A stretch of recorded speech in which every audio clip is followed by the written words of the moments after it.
Lisez la Bible, tout est écrit. Dieu reviendra. À moi la vengeance, à moi la rétribution.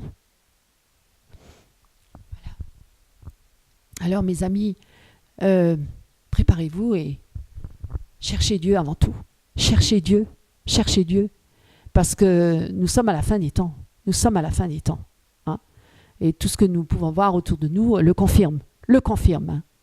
Et donc l'objectif de ces néo-gnostiques du Nouvel Âge est de résoudre, soi-disant, toutes les déchirures du monde, le monde qui est complètement désenchanté, desséché, parce qu'il n'a pas l'amour, il n'a pas la vie.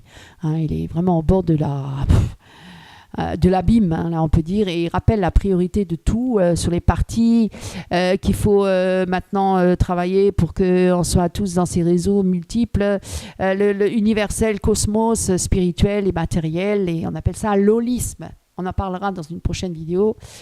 Il plaide pour une vision holistique des choses, contre le rationalisme mutilant. Voilà. D'où vient cette obsession du holisme, cette fixation sur la totalité. Cette fixation, c'est la nécessité absolue d'une éducation, formatage, écologique, sanitaire, spirituel, mental, bref, total de chaque enfant. On doit contrôler chaque enfant à l'école. On n'est plus maintenant, les parents n'ont plus main mise sur les enfants. C'est l'État, c'est la société qui a main mise sur l'enfant. Dans l'éducation, à l'école, mes amis, déjà tout petit, à la maternelle, en vue de la création d'un homme nouveau. On le fait déjà, le formatage. Le formatage, il est déjà dans les petites classes, dans les écoles. Ouvrez les yeux. Je ne veux pas dire qu'il faut maintenant sortir tous les enfants des écoles, mais c'est vrai que si on pouvait créer des nouvelles écoles chrétiennes, spirituelles, en leur inculquant l'existence de Dieu, et que Dieu est là, le péché, etc., pour leur faire comprendre qu'il y a une voie par excellence, celle du salut en Jésus-Christ, croyez-moi, nos enfants seraient beaucoup plus heureux et nos familles aussi. Et ce ne serait pas la destruction et la dispersion et l'éclatement des familles, les divorces si nombreux, les enfants complètement paumés, perdus dans les ténèbres. Il n'y aurait pas tout ça si on aurait suivi les voies de Dieu, si on aurait écouté sur la voie de Dieu, si on aurait suivi les commandements de Dieu, la parole de Dieu. Nous n'en serions pas là aujourd'hui. Mais tout est écrit. Tout était déjà prédit d'avance. Que l'homme, toujours dans son entêtement et son obstination, n'a pas voulu de Dieu. Quand Jésus-Christ est venu parmi les hommes, plein de grâce et de vérité, la parole qui est venue en chair parmi les hommes, plein de grâce et de vérité, les hommes ont préféré la ténèbre à la lumière. Ils ont rejeté Jésus. Est-ce qu'aujourd'hui encore, on fera pareil? On le rejettera aussi? On le crucifierait encore aujourd'hui? Pourquoi? Parce que les hommes n'ont pas voulu que la lumière vienne à eux. Pourquoi? Parce que la lumière mettait en évidence leurs mauvaises actions, leur état de péché. Il y en a qui ne veulent pas le voir. Ils veulent toujours se considérer comme bons et justes et vouloir se racheter par leurs bonnes œuvres. Mes amis, non. Jamais les bonnes œuvres pourront nous sauver. Jamais aucune bonne œuvre, aussi belle qu'elle soit, elle sera toujours tachée par notre péché. On ne peut pas se racheter par nous-mêmes. Personne ne peut se sauver par lui-même, se racheter par lui-même. Le seul moyen, c'est par Jésus-Christ. Et la lumière est venue parmi les hommes, et les hommes ont préféré les ténèbres à la lumière, de peur que la lumière ne mette en évidence leurs mauvaises actions. Mais que celui qui vient à la lumière, celui-là, et qui reconnaît son état de péché, sa misère, qui se prosterne devant Dieu et qui se repent de ses péchés, celui-là, il est agréé et sauvé par la grâce de Dieu. Merci Seigneur. Amen, parce que tu veux sauver encore de nombreuses âmes aujourd'hui. Voilà. Et ce qu'il y a, c'est que les adeptes du New Age pensent que l'homme doit être transformé pour arriver à l'unité. Jamais on pourra être transformé par nous-mêmes. On ne peut pas se changer soi-même, on ne peut pas changer les autres. Personne ne peut se changer par lui-même ou changer l'autre. Non, parce que tout est mauvais en nous. Et c'est ça la vérité. C'est ça ce qu'on ne veut pas accepter. Qu'il n'y a rien de bon dans le cœur de l'homme. Il n'y a rien de bon. Il n'y a rien de bon dans le cœur de l'homme. C'est écrit dans la Bible. Et qu'on ne peut pas se changer par nous-mêmes ou se transformer. Même par les hautes études, même par toutes sortes d'ascétisme, par toutes sortes de privations, par toutes sortes de méthodes. On ne pourra jamais se transformer et se changer. Le seul moyen par lequel on peut être changé, c'est par Jésus-Christ. Que Jésus-Christ vienne régner en nous, pour que la vie de Christ habite en nous, pour nous transformer, pour nous changer, pour nous purifier, pour nous laver de tous nos péchés. Et faire de nous des nouvelles créatures en Jésus-Christ, qui vivons en nouveauté de vie. Et les choses anciennes sont passées. Alors mes amis, ce que je voulais vous dire par rapport à tout ça, c'est que pour atteindre ce but, justement, le New Age pense que l'homme doit être transformé pour arriver à l'unité, pour s'intégrer dans une pensée globale. Alors, ce n'est pas du tout le but de la Bible. Au contraire, hein, tous ceux qui sont venus à Christ, ils se sont retirés du monde et puis ils ne sont plus mis avec toute la globalité, l'unité globale de la terre entière. Au contraire, mon royaume n'est pas de ce monde. Je ne suis pas de ce monde. Alors, pour atteindre ce but, ils utilisent diverses techniques qui modifient la conscience. Voilà. Et cette religion de la fusion et de ses dangers, le nouvel âge annonce la bonne nouvelle de la réunification de toutes choses, de la prochaine réconciliation des faux ennemis, l'âme et le corps, le féminin et le masculin, enfin tout ce qu'on a déjà cité, le yin et le yang, le cerveau droit et tout ça, pour arriver à cette altération de la conscience. Les adeptes sont prêts à utiliser tous les moyens, explorer toutes les pistes, etc., etc., les techniques corporelles, les exercices, relaxation voisine, l'hypnose, la transe, le jeûne, même le jeûne, mes amis, le jeûne, les danses, hein, ésotériques, là, tout ça, les danses, la musique qui exacerbe les sens, hein, la répétition envoûtante d'un chant ou d'un mantra quelconque.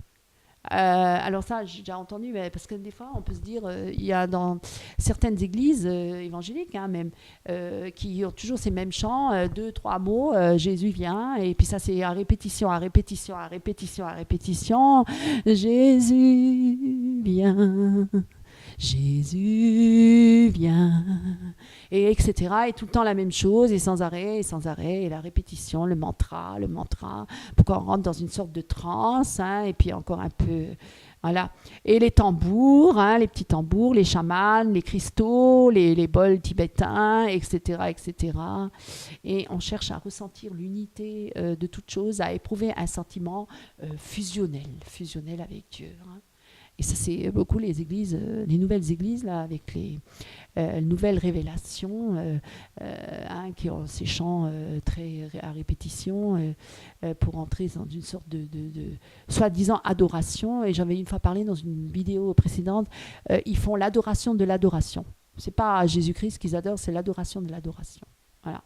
Ils adorent l'adoration. Donc c'est très occulte aussi, très New Age. Alors spirituel, mental, bref, chaque enfant en vue de la création de quoi? D'un homme nouveau. Ils veulent devenir un homme nouveau sans passer par Jésus-Christ. Vous vous rendez compte? Ça, c'est vraiment diabolique, hein. Alors, c'est ça l'influence du New Age sur notre mental. Alors, ils pensent que l'homme doit être transformé pour arriver à l'unité, pour s'intégrer dans une pensée globale, pour atteindre ce but. Voilà, on avait déjà parlé de tout ça. Et finalement... c'est un conditionnement, c'est un formatage. Nos valeurs et nos croyances, ils sont considérés comme maintenant modifiables. On peut changer les choses. On n'accepte plus la Bible telle qu'elle a été écrite. On la transforme. On écrit des nouvelles Bibles, mes amis. Hein, on retranche certains mots, on en rajoute d'autres. Voilà. Le péché, on fait plus trop. On dit plutôt rater sa vie plutôt que dire péché. Enfin bref, l'esprit des adeptes du New Age pense que l'homme doit être transformé dans une pensée globale, sans passer par la croix, etc., etc., etc., etc. Et l'esprit ingénieux a été enfanté, a ainsi été enfanté, l'un des plus dangereux des fantasmes qui se propage, celui de l'homme nouveau. Et c'est biblique, hein, on entend un peu comme ça aussi, l'homme nouveau. Et cette espérance est inscrite en lettres de sang, hein, dans les régimes totalitaire, l'homme nouveau. On va le transformer. On va lui infliger plein de lois, de méthodes pour qu'il se soumette à l'autorité d'un seul homme. Un régime totalitaire. Voilà pourquoi certains hommes politiques, dictateurs, arrivent au pouvoir et peuvent arriver au pouvoir. Et la subtilité, on crée d'abord le désordre pour ordo ab chaos, on crée un ordre à partir du désordre. Ça veut dire on crée le désordre pour ensuite ramener un certain ordre, mais un ordre selon la volonté de qui? Selon la volonté de Dieu? Non, mes amis, selon la volonté de Satan pour assujettir tout homme à ce régime totalitariste. Voilà, totalitaire. Or, c'est dans cette filiation que s'inscrit le nouvel âge. Le nouvel âge reprend à son compte le dangereux projet d'une réforme radicale de l'homme, Et il suffit d'écouter attentivement autour de nous les déclarations des formateurs de ce développement personnel. Selon eux, il n'existe pas une nature intangible, définissable une fois pour toutes, en guise d'homme. Il n'y a qu'une réalité variable, infiniment flexible. Et c'est pour ça qu'ils font tellement de programmes reprogrammables, révisables. Est-ce que ça ne vous rappelle pas quelque chose? On en parle de plus en plus, la programmation, les programmeurs, la programmation mentale et tout ça. On transforme les hommes, on les transforme des fois en tueurs par série ou voilà, on fait ce qu'on veut avec, on crée des robots. Alors le travail sur soi consiste à démontrer, à remonter ce moi comme un mécano, comme un robot.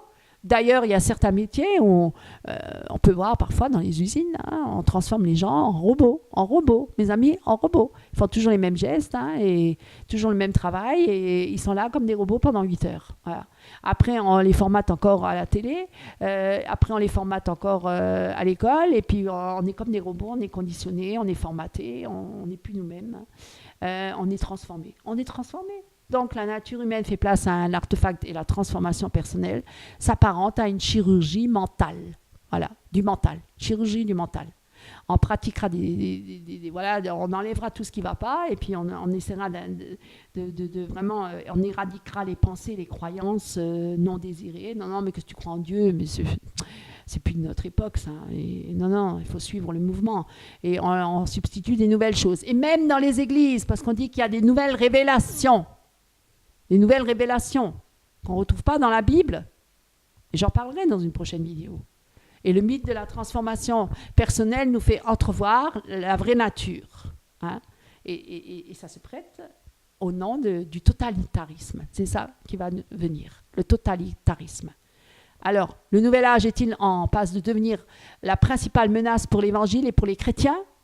C'est en tout cas la crainte qu'expriment beaucoup de nombreux évangéliques dans les prises de position récentes. Hein, et que dans le nouvel âge, la réincarnation est liée à la notion d'évolution ascendante vers le divin, bien sûr, à l'opposé des religions indiennes ou celles qui s'en inspirent.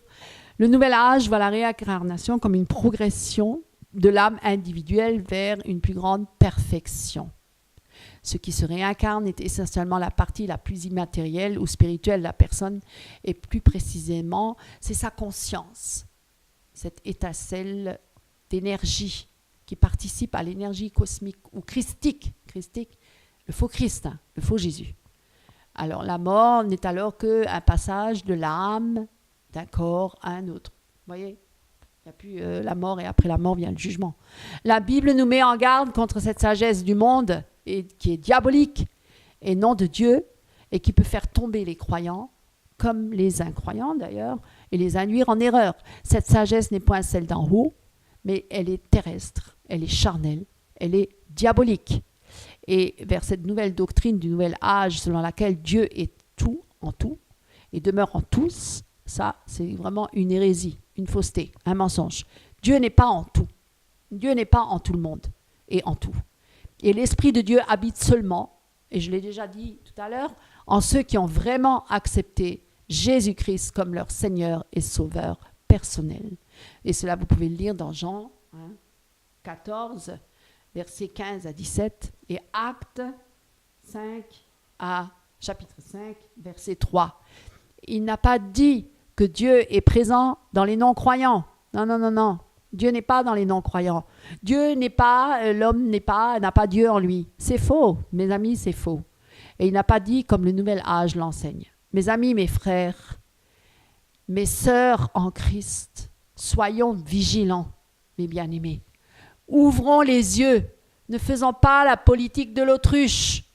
Ne soyons pas tolérants. Il faut être tolérant. Un chrétien, il doit être tolérant. Ah non, Jésus-Christ n'a jamais été tolérant. Jamais. Et je vous le confirmerai par beaucoup de vidéos.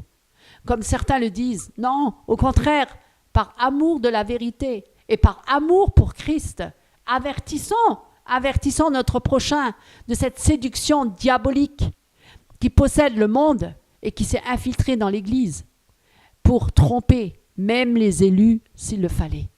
Dans une prochaine vidéo, je vous parlerai de l'influence du New Age qui s'est sournoisement infiltré dans nos églises et qui ont déjà séduit pas mal de chrétiens, de nombreux chrétiens. Et en attendant, soyez bénis, mes amis. À bientôt.